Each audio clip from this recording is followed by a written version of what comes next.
Hello and welcome back, Squirrel Nation. I hope everybody had an outstanding Thanksgiving weekend, and we are back to begin our posting schedule again.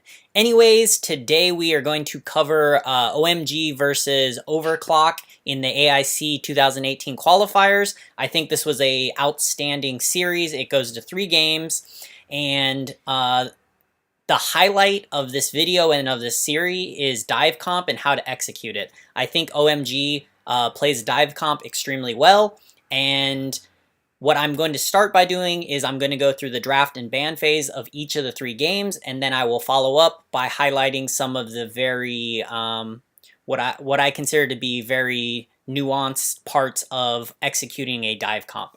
Anyways, if you notice the bans, OMG banned all 3 of what you would consider the tier 1 poke junglers in Lindis, Violet, and Slims.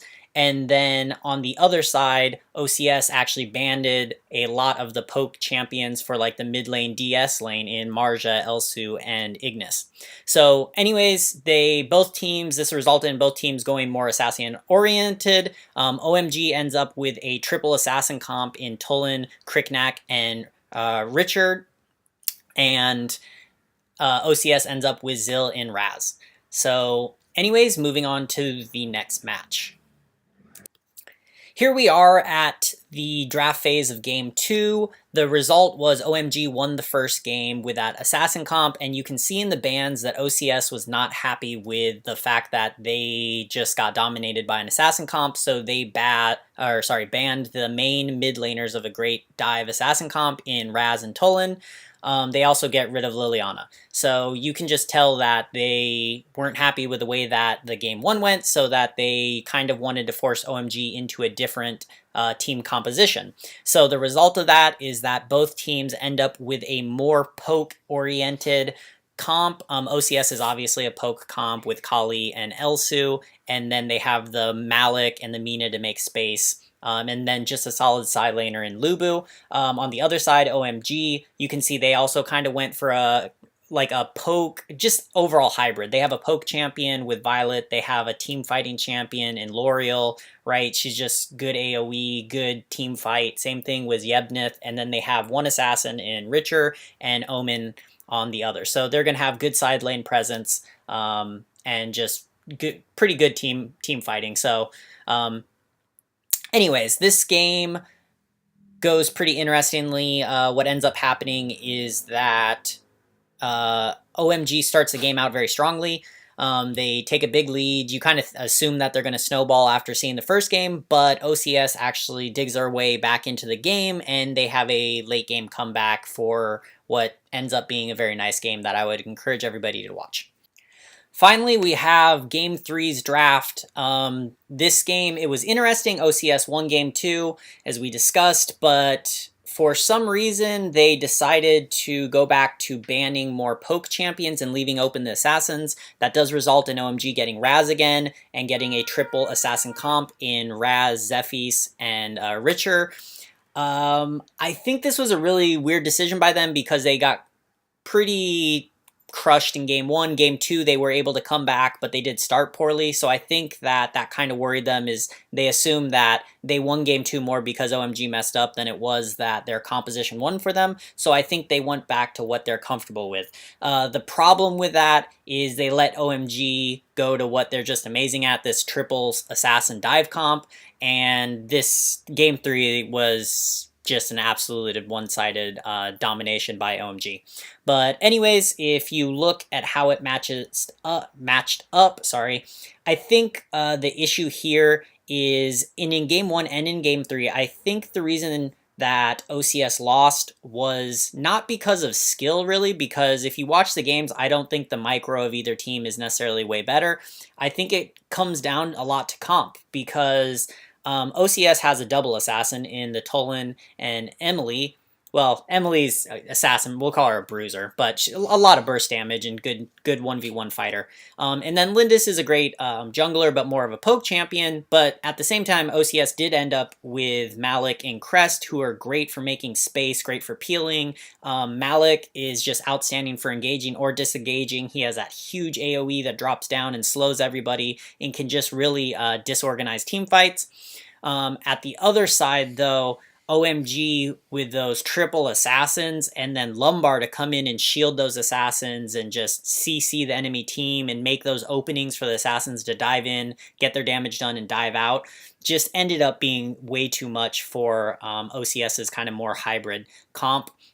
What ends up happening is Tolan can disengage, Emily can disengage reasonably, same with Malik and Crest, but Lindis doesn't really have great disengage. If she's in the jungle, she can run into a bush and kind of speed away, but if you look at OMG's comp, I mean, they can all chase her down, they can all just destroy her. Val has stuns and speed boosts, Raz has his debuff and his slowdown, and just everybody has gap closers. So anyways, Lindis ends up getting caught quite a bit, and that just results in kills.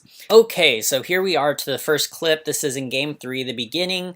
This is kind of something to keep in mind when you're playing against a dive comp. Dive comps with a lot of assassins tend to be highly mobile. This means that their rotations are going to be faster, and when you get out of position, you are going to get punished quicker and harder because they have that speed and mobility to close in on you quickly, and then they also have that large burst damage to just melt you down. So anyways, you're about to see this in this clip. Tolan and Crest, they do a jungle invade. Good, right? They get this one minion. Problem is, they get greedy. And if you pause here and you look at the minimap, you notice that Lumbar Zephyrs are coming from the back, and Val is going to come from the bottom, and Raz is already getting ready to come. And even though they get that third person in Malik, so it ends up being Tolan, Malik, and Crest, you're going to see that they get closed in by 4 enemies with this mobility, and they just instantly, OMG instantly melts Tolan, and then there's just not that much damage left between Malik and Crest at this early level. So anyways, bam, they collapse in, hop in, Tolan almost instantly dies, as you notice. Malik just stands no chance. He gets off one cleave, but that's it, and Crest wisely runs away. The problem with this play is assassin comps are very strong in the beginning, right? You don't want to just feed their snowball early. By feeding their snowball early, you're just putting them in this spot where they're going to snowball the entire game, because assassins are extremely scary when they have a lead, because they can just kill you before you can do anything, right? So I encourage everybody, when you're playing against an assassination comp, that you do not want to be greedy. Don't get in bad positions early in the game, because if you do, you're going to give them early game kills, and they're just going to simply snowball the game from there. Okay, here we are at our second example. So what's going to happen here is you are going to recognize the mobility of an assassin comp and their ability to just go from one objective to the next, and also to punish positioning. So what's happening here is Zephyrs and Lumbar are going to secure the Spirit Sentinel, and then they're going to rotate down to Dragon very quickly. So notice they get the Sentinel right before Dragon dies, and if you notice right now, OCS does a great thing. They're at Dragon with 4 people, everything looks great, right? Wrong. The problem is the assassins, they've clumped themselves up in the Dragon Pit, right? So both their damagers, instead of coming to the back of the pit, or instead of just positioning in behind their tank so that they can get peel, the 2 DPS are right at the front of the Dragon Pit, right on top of the dragon. What this does is this, one, allows OMG to come in with Zeph and hit the dragon and steal it, but also hit your damage. So if you are the carries of your team, right, in this case the Tolan and the Lindis, you do not want to be right on top of the dragon when it's about to die, because you're simply asking the enemy team to come in here with all these assassins, hit you and the dragon all together, right? So anyways, OMG gets a Spirit Sentinel. You see they rotate down with 5 people, right? Great timing on their minion waves. They're collapsing from all different angles again. Lumbar's going to do his job. He dives in there, starts to soak some damage, and then just notice how Zephyrs, Raz just dive in, melt the enemy team, and then Val's just there putting out consistent damage, right? Bam, dive. Thankfully, OCS does get the dragon in this case, but that easily could have been lost also.